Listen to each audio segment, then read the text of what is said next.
Thank you, everybody, for coming to the Aaron Torres Podcast YouTube page. I do have one quick favor before we get to the video that you came here for, and that is very simply this. You see that little red subscribe button below this video? Go ahead, smash that subscribe button. It really does help me. It really does help this channel grow and my audience grow. So go ahead and hit that red subscribe button. And now, here is the video that you came here for. All right, let's get to a couple other Week 0 stories. And we won't spend a ton of time on the rest of this. One, I want to get to Dino Gaudio versus Chris Mack. But two, we got plenty of time to talk college football here over the next, 4, 5, 6 months. But one game that was played, UCLA, we'll get to them in a minute. Did you see my alma mater, the UConn Huskies? Their triumphant return to the field on Saturday did not go as planned. And there's a little bit of backstory. I know I told you that last episode, UConn was one of only a handful of teams that did not play at all last year. As a matter of fact, they were one of only 2 teams that did not play at all last year. The other one was Old Dominion. New Mexico State actually got in 2 games in the spring. So essentially you had 3 teams that didn't play at all in the fall and 2 teams that have not played at all since the 2019 season. Yes, UConn is an independent. I don't want to hear it, though. Liberty got in 11 games last year. BYU got in 11 games last year. If UConn wanted to play a season, they could have last year. But they returned to the field, and I'm not going to lie. I was a little bit excited. Didn't think they were going to win. Fresno State is actually a legitimately good team.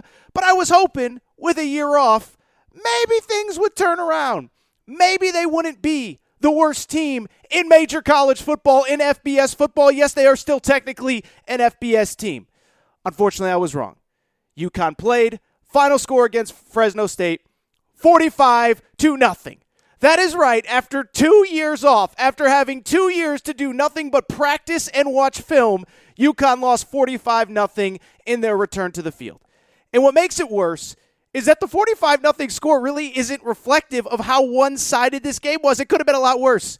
Here are the facts on UConn's loss to Fresno State. And I'm sorry, this is the only time I'm going to talk UConn football all year. But I mean, how can I not talk UConn football after what happened on Saturday? Here are some of the stats for the game. They lose 45-0. Okay, that's pretty bad. 107 yards of total offense. 107 yards of total offense against Fresno State. We're not talking Georgia. We're not talking Clemson. We're not talking Wisconsin, who's got a good defense. We're talking Fresno State. They gave up 538, by the way, so they were outgained 5 yards to 1 on the day.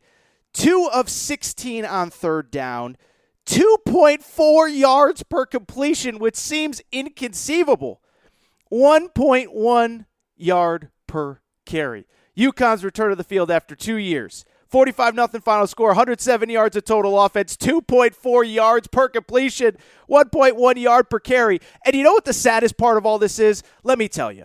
I just said it a minute ago. Nobody thought UConn was going to be great this year. But Randy Edsall, that snake oil salesman con artist, okay, this guy should be selling used cars because Randy Edsall, all last season and all of this fall, you know what his sales pitch has been?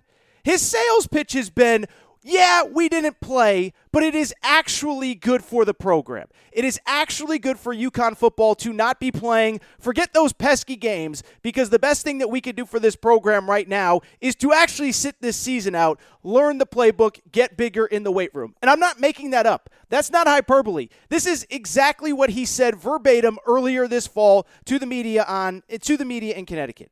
He said, put any game on. Really put those things on. And I think if you talk to the kids, they'll say, I feel so much stronger. I feel so much better physically, so much better from a mental standpoint knowing things. So glad that they feel better, Randy Edsall, okay?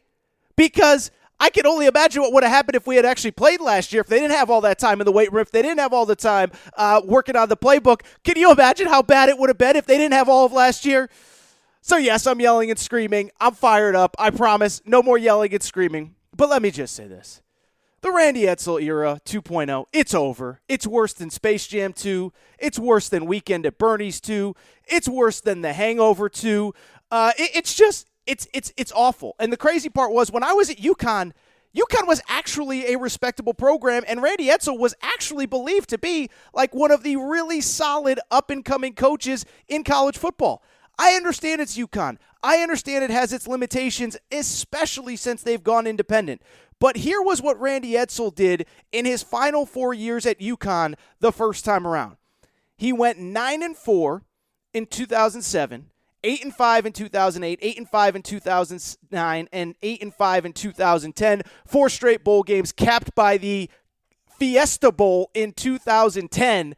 Fast forward to what is going on now. And by the way, when he was there, it wasn't just that they played in the old Big East football conference. Like, they produced real pros. Dan Orlovsky was there for 1 year while I was there. There was a guy named Darius Butler who played about 7-8 years. I actually just did a UConn alumni panel with Darius Butler. Tyvon Branch played in the NFL for 7-8 years. Kendall Reyes, Anthony Sherman, who still plays for the Kansas City Chiefs. I could go on and on and on and on and on. It was a respectable program.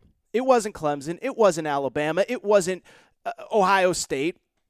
It wasn't Georgia, LSU, Florida, Oklahoma, but it was respectable. It was like Northwestern. It was like Washington State. I don't know. It wasn't this, though. Here is what Randy Edsall has done since he came back. 3-9, 1-10, 2-10. Last year off, 0-1 so far this season, which means for those keeping score at home, 6-31 for Randy Edsall since he came back. And you know what? Again, the stats are even worse when you actually break them down than they look on paper. Because of those 6 wins, here are the 6 wins that Randy Edsall has. None last year because they opted out of the season. 2019, they beat Wagner and UMass. Not exactly a run through the SEC West. 2018, 1 win against Rhode Island. His first year, 2017, when he inherited a bunch of players from another coaching staff, beats Holy Cross, Temple, and Tulsa. So in the last, 6-31 overall, 3-31 against FBS opponents, 3 of the wins coming against FCS teams, and then since the start of the 2018 season, 1 win against an FBS opponent, and it was UMass. You cannot make this stuff up, and the Randy Edsall 2.0 era is a disaster, and it is only getting worse. I understand UConn is a basketball school. I understand that they made this decision to go independent in football because of the fact that they had to save and protect their basketball programs by going back to the Big East. I truly believe it was the right decision.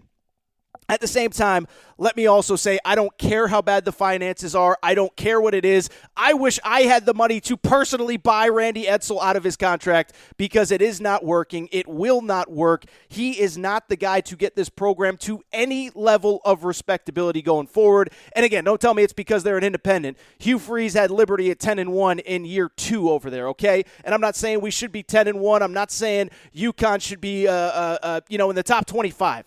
But can you get me a coach that can go 5-7? Can you get me a coach that just every 4 or 5 years can get me to 6-6 and a crappy bowl game? That's all I'm asking for. It's not too much. The good news, UConn's schedule does lighten up from here. Oh, wait a second. No, it doesn't. They play at Clemson November 13th in what will likely be the biggest point spread in the history of college football.